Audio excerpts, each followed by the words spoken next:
আমি অনুপ রক্ষিত আর আপনারা দেখছেন নিউজ ৭ দিন বাংলা। সাংবাদিকদের উপর হামলার প্রতিবাদে মানববন্ধন করেছেন কুষ্টিয়ার দৌলতপুরের সর্বস্তরের সাংবাদিকরা।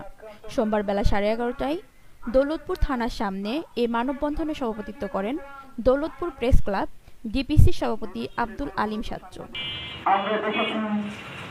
দৌলতপুর সাংবাদিক ফোরামের তত্ত্বাবধায়ক তাশরিকের সঞ্চালনায় বক্তব্য রাখেন দৌলতপুর প্রেস ক্লাবের সাধারণ সম্পাদক শরীফুল ইসলাম, আল্লাহর দরগা প্রেস ক্লাবের সভাপতি খন্দকার জালাল উদ্দিন, সাংবাদিক আহাদ আলী নয়ন, দৌলতপুর রিপোর্টার্স ক্লাবের সভাপতি আহসানুল হক, সাধারণ সম্পাদক আব্দুল বিন জোহানি তুহিন, দৌলতপুর প্রেস ক্লাবের দপ্তর সম্পাদক সাইদুল আনাম ও ডিপিসির যুগ্ম সাধারণ সম্পাদক হেলাল উদ্দিন সহ অন্যরা।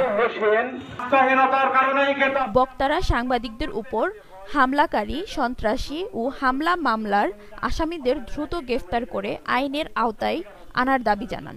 তা না হলে আরো বৃহৎ কর্মসূচি দেওয়ার হুঁশিয়ারি দেন। গত 15ই ফেব্রুয়ারি দুপুরে দৌলতপুরের সিরাজনগর গ্রামে কামাল হোসেন নামে একজন সরকারি কর্মকর্তা মুক্তিযোদ্ধার সন্তান পরিচয়ে চাকরি নিয়ে ইউনো পদে কর্মরত থাকার সংবাদ সংগ্রহ করতে গেলে সন্ত্রাসী হামলায় আহত হন। চ্যানেল 24-এর কুষ্টিয়ার স্টাফ রিপোর্টার শরীফ উদ্দিন বিশ্বাস, ক্যামেরা পার্সন SI সুমন ও তাদের সহযোগী আহসান হাবিব বিদ্যুৎ।